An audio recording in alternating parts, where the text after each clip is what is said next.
আপনি কি কখনো এমন কোনো স্বপ্নময় জায়গায় গিয়েছেন যেখানে চারপাশে সবুজ পাহাড়ের মাঝে খেলা করে মেঘেরা, যেন পাহাড় আর মেঘ একে অপরের ভালোবাসায় হারিয়ে গেছে এক স্থানে, যেখানে আকাশ নেমে আসে হাতের মুঠোয়, পাখির কিচিরমিচির ডাক আর বাতাসে ভেসে বেড়ায় এক অদ্ভুত প্রশান্তি। এই ভ্যালি যেন শুধু এক জায়গা নয়, ভ্রমণ পিপাসুদের জন্য এক স্বপ্নময় ঠিকানা। তাহলে চলুন ঘুরে আসা যাক। কিভাবে যাবেন এই খ্যাংতং ভ্যালিতে, কোথায় থাকবেন, কি কি খাবেন আর কতই বা খরচ হবে, তার সম্পূর্ণ একটি ভ্রমণ গাইড। আমার আজকের ভ্রমণ গল্প শুরু হয় ঢাকার সায়দাবাদ বাস টার্মিনাল থেকে। এ যাত্রায় আমি যাচ্ছি শ্যামলী এন্ডার ট্রাভেল বাসে করে বান্দরবন আলীকদমের সিলেটতুয়া বাজারের উদ্দেশ্যে, যার ভাড়া পড়েছে 1100 টাকা। জেনে রাখা ভালো, এই রুটে ঢাকা থেকে প্রতিদিন বাস চলে মাত্র 2টি। তাই বন্ধের দিনে যেতে চাইলে আগেভাগে টিকিট কেটে রাখাটাই বুদ্ধিমানের কাজ। চাইলে বিকল্পভাবে কক্সবাজারগামী যে কোনো বাসে 950 টাকায় প্রথমে চকরিয়া বাস স্ট্যান্ডে নেমে সেখান থেকেই আলীকদমগামী টিকিট কাউন্টার থেকেই চান্দের গাড়ি বা লোকাল বাসে 100 থেকে 110 টাকার টিকিটে করে পৌঁছে যান ঠিক সিলেটতুয়া বাজারের উদ্দেশ্যে। আবার কম খরচে যেতে চাইলে সেক্ষেত্রে প্রথমে ট্রেনে করে চট্টগ্রাম রেলওয়ে স্টেশনে, সেখান থেকেই সৈকত এক্সপ্রেসে করে চকরিয়া রেল স্টেশনে, যার মোট ভাড়া পড়বে 565 টাকা। এরপর 20 টাকায় চকরিয়া বাস স্ট্যান্ডে রাত 10টা বেজে 30 মিনিট আল্লাহর নামে আমাদের বাসটি যাত্রা শুরু করলো ইখাইংতং ভ্যালির উদ্দেশ্যে। রাত 3টা বেজে 20 মিনিট আমাদের যাত্রা বিরতি দেওয়া হয় চট্টগ্রামে। আর জেনে রাখা ভালো, যাত্রা বিরতির এসব রেস্তোরাঁগুলোতে দাম তুলনামূলক অনেক বেশি, তাই খাবার খাওয়ার আগে দাম জেনে নেওয়াটাই বুদ্ধিমানের কাজ। প্রায় 30 মিনিট যাত্রা বিরতি শেষে আমাদের বাসটি আবারও ছুটে চলল শান্তির খোঁজে ইখাইংতং ভ্যালির উদ্দেশ্যে।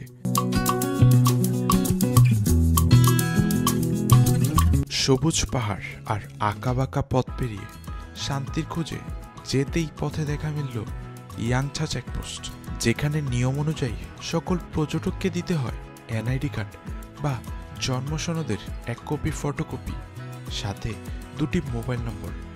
সব আনুষ্ঠানিকতা শেষ করে আবারও এগিয়ে চলল আমাদের বাসটি ইখাইংতং ভ্যালির উদ্দেশ্যে। আলহামদুলিল্লাহ, আল্লাহর অশেষ রহমতে আমি আছি এখন বান্দরবন লামার সিলেটতুয়া বাজারে। আর বাস কিন্তু আমাকে ঠিক এই সিলেটতুয়া বাজারেই নামিয়ে দেয়। আমি অবশ্য বাস ম্যানেজারদের আগে থেকেই বলে রাখছিলাম আমাকে যেন এই সিলেটতুয়া বাজারেই নামিয়ে দেয়। আপনারা যদি আসেন অবশ্যই বলে রাখবেন যেন এই সিলেটতুয়া বাজারেই নামিয়ে দেয়। আর এখান থেকেই আসলে চোখে পড়বে ইখাইংতং ভ্যালির এই ব্যানারটি। আর ঠিক এর পাশেই কিন্তু ডাইনে ঠিক একটা কবরস্থান রয়েছে। তো আমরা কিন্তু এখন ঠিক এই পাশ ধরে ট্রেকিং করে যাব। আসলে ট্রেকিং করে যেতে হবে ইখাইংতং ভ্যালিতে, যেখানে সময় লাগবে আনুমানিক 40 থেকে 50 মিনিটের মতো। তো এখন এই সিলেটতুয়া বাজার থেকে এরকম একটা ভোট দেখতে পারলাম আর চলে যাব এই সোজা পথটা দিয়ে। এটা একটা কবরস্থান আসলে। তো এই পথটি দিয়ে এখন ট্রেকিং করে চলে যাব ইখাইংতং ভ্যালির দিকে।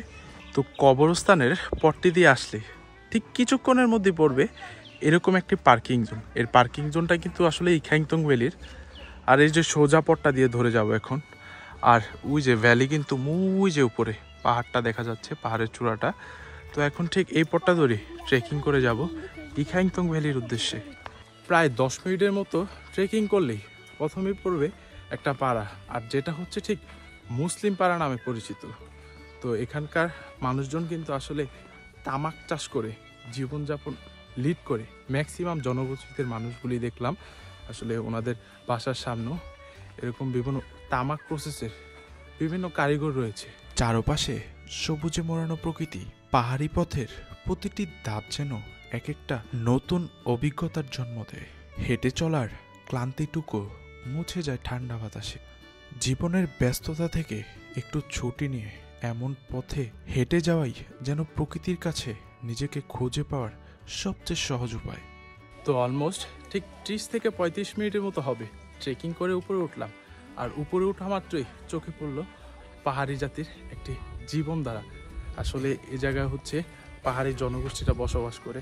ওনাদের জীবনযাত্রাটা দেখাটাও অনেক সুন্দর, ওনাদের কালচারটা প্লাস ওনাদের যে জীবনযাপন যেভাবে লিড করে, বাসস্থানগুলি অসাধারণ।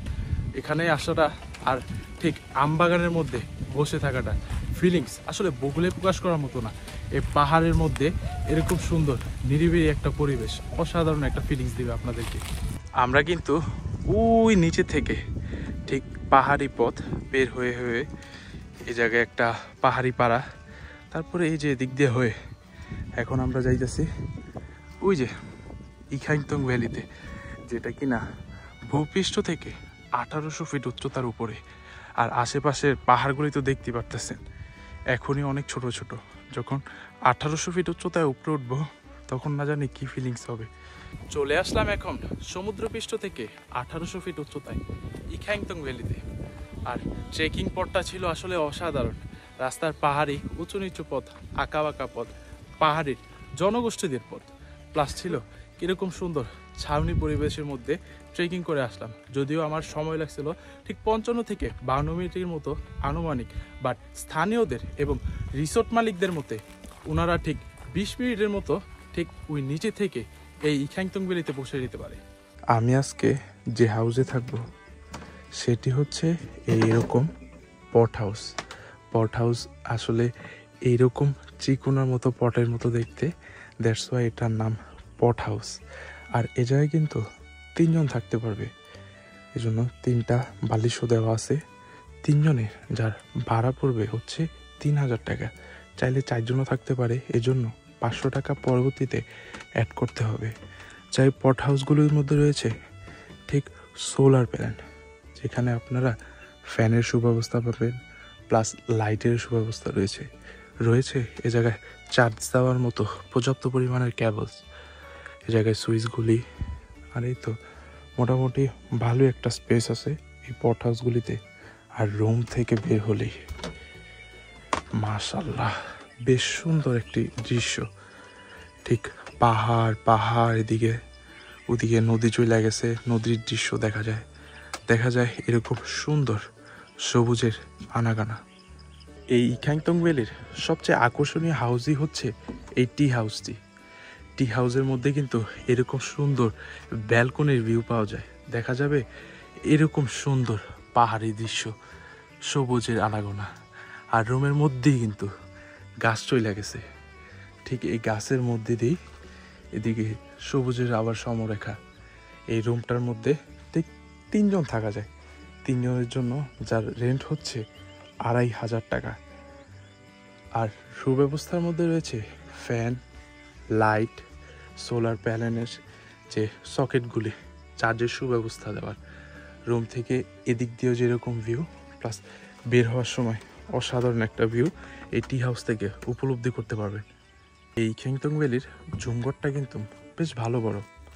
এখানে মিনিমাম 7 জন থাকতে পারে, যার রেন্ট হচ্ছে 2500 টাকা। যদি 7 জনের বেশি হন তাহলে অবশ্যই 250 টাকা করে গুনতে হবে আলোচনা সাপেক্ষে। আর অবশ্যই আমি মনে করি 7 জনের বেশি সারবে, অনেক স্পেস রয়েছে এই জায়গায়। ফ্যানেরও সুব্যবস্থা, সোলারের মাধ্যমে রয়েছে লাইট, তারপরে সোলারের মাধ্যমে কিন্তু চার্জও দেওয়া যাবে, এই সকেটগুলি রয়েছে। আর এই ঝুমঘর থেকে কিন্তু বাহিরের ভিউটা এই ব্যালকনির মাধ্যমে অসাধারণ ভিউ দেখা যায়। তাছাড়াও এই ঝুমঘর থেকে বের হলেই মোটামুটি এরকম একটা ভালো স্পেস পেয়ে যাবেন। তাছাড়াও এদিকে কিন্তু আড্ডা দেওয়ার জন্য বেশ ভালো স্পেস রয়েছে। বন্ধু বান্ধবের সাথে কিংবা ফ্যামিলির সাথে আড্ডায় জমে যাওয়ার জন্য পারফেক্ট একটি স্পেস। এছাড়াও রয়েছে ক্যাম্পিংয়ের সুব্যবস্থা, যেখানে জনপ্রতি মাত্র 1000 টাকায় 4 বেলা খাবার সহ থাকা যায়। গোসল সেরে ফ্রেশ হতে না হতেই হাজির হয় আমাদের দুপুরের খাবার। প্রায় 1 ঘন্টা ট্রেক করে পাহাড়ের চূড়ায় সবুজ ঘেরা মনোরম দৃশ্যের সামনে বসে খাওয়াটা অনুভূতি যেন এক স্বর্গীয়। এখন বাজে ঠিক 4:40 এই তো রুম থেকে বের হলাম। ঠিক রুমে একটু ফ্রেশ হইলাম, রেস্ট নিলাম, রেস্ট হয়ে এখন বের হলাম। আর এখন কিনা উপভোগ করব এই ইখাইংতং ভ্যালির ঠিক সূর্যাস্তটা। আসলে সূর্যাস্তয় প্লাস সূর্যোদয় দুইটার ভিউই কিন্তু এই পাহাড় থেকে সুন্দর করে দেখা যায়। সূর্যাস্তটা আসলে খুব অসাধারণ। পাহাড়ের একদম কোল ঘেঁষে সূর্যটা যেমন একদম থই থই করে নিচে নামতেছে, আর চারপাশে বাতাস যেমন মনোরুগ্ধকম একটা পরিবেশ। আশেপাশে যত সব ছোট ছোট পাহাড় আছে, এই খ্যাংটক ভ্যালি কিন্তু আশেপাশে পাহাড়গুলির থেকে অনেক বড়, ঠিক সমুদ্রপৃষ্ঠ থেকে যে বলেছিলাম 1800 ফিট উচ্চতার উপরে।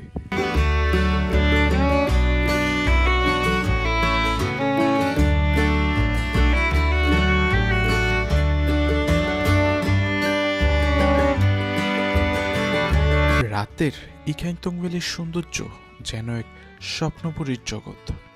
চারদিকে নীরবতা, মাথার উপর জ্যোৎস্নাময় আকাশ, আর ঠান্ডা হাওয়ায় কোমল ছোঁয়ায় সন্ধ্যার নাস্তা আর বারবিকিউর মজাদার গন্ধে ভরে ওঠে বাতাসে। আর সকলে একসাথে বসে গান গাওয়া, হাসি ঠাড্ডায় মেতে ওঠা এই মুহূর্তগুলো হৃদয়ে গেঁথে যায় চিরকাল। ইখ্যাংতংয়ের রাত যেন প্রকৃতির সঙ্গে এক নিবিড় বন্ধনের অনুভূতি, যেখানে সময় থেমে যায় আর মন জেগে ওঠে নতুন করে। সকাল 5:20, আর এই যে আমাদের রুম থেকে কিন্তু আজকের এই ভিউ। চারপাশে পাখির মৃদুল কলকলে ধ্বনি, ঠান্ডা বাতাস, অসাধারণ একটা পরিবেশ। আর সামনেই কিন্তু মেঘে পরিপূর্ণ। আর ওই যে এই খ্যাংতংয়ে একদম সর্বোচ্চ চূড়ায় কিন্তু আজকে প্রচুর মেঘ দেখা যাচ্ছে। তো এখন ওই সর্বোচ্চ চূড়ায় যাব, আর ওই যে ওইখানে কিন্তু একদম মেঘে পরিপূর্ণ দেখা যাচ্ছে। ওই ফিলটা নেব। চলে এসেছি এই খ্যাংটং ভ্যালির একদম সর্বোচ্চ চূড়ায়, যে সর্বোচ্চ চূড়া থেকে আপনারা ফিল করতে পারবেন এরকম কিছু অসাধারণ অসাধারণ দৃশ্য। এই জায়গায় ঠিক টাঙ্কি দেওয়া, আসলে এই টাঙ্কি থেকে কিন্তু এই খ্যাংটং ভ্যালির সব পানিগুলি সাপ্লাই দেওয়া হয়। আর এই যে নিচেই কিন্তু তাঁবুগুলি টানানো আছে। আর এখানে কিন্তু আমরা থাকি না, আমরা থেকেছি ওই ওই পাশে দিয়ে। আসলে এই খ্যাংটং ভ্যালিটা আমরা যেখানে থাকছি সেখানে একটু ছোট পাহাড়, তারপরে যেখানে তাঁবু টাঙানো হয় তারপরেই কিন্তু এই পানির ট্যাঙ্ক। আসলে এখান থেকে অসাধারণ কিছু ভিউ দেখা যায়। দেখা যায় এই খ্যাংটং ভ্যালির সম্পূর্ণ একটা রূপ, দেখা যায় এরকম সুন্দর মেঘের কিছু খেলা। আমি এখন দাঁড়িয়ে আছি ঠিক ইখ্যাংতং ভ্যালির ভিউ পয়েন্টে। আর যে ভিউ পয়েন্ট থেকে কিন্তু এরকম সুন্দর অসাধারণ দৃশ্য দেখা যায় ইখ্যাংতংয়ের যে ভ্যালিগুলি, কটেজের, ঝুমঘরের, আর এদিকে কিন্তু ছোট ছোট পাহাড়, অসাধারণ একটা দৃশ্য। এদিকেও অনেক বড় বড় পাহাড় রয়েছে। আর এই ভিউ পয়েন্ট থেকে কিন্তু ফুল ইখ্যাংতং ভ্যালির সম্পূর্ণ একটা দৃশ্য দেখা যায় একদম উঁচু স্থানে। এদিকে ঝুমঘর রয়েছে, এদিকে কিন্তু তাঁবুরও সুব্যবস্থা রয়েছে। আর মোটামুটি বেশ ভালোই বড় ভিউ পয়েন্টটা। ইতিমধ্যে কিন্তু আমার সকালের নাস্তাটাও চলে এসেছে। সকালের নাস্তার মধ্যে যা ছিল ডিম, আলুর ভর্তা আর হচ্ছে খিচুড়ি, সাথে একটু সালাদ ছিল। এই হচ্ছে 3 বেলার খাবার, সাথে ছিল সন্ধ্যার নাস্তা, যার জন্য খরচ পড়েছে ঠিক সম্পূর্ণ প্যাকেজটি 750 টাকা, যা ইখ্যাংতং ভ্যালির মোটামুটি ভালো একটি খাবারের সুস্বাদু ছিল। এই জায়গায় ম্যানেজারের সাথে কথা বলবো, যিনি কিনা সবসময় এই জায়গায় থাকেন।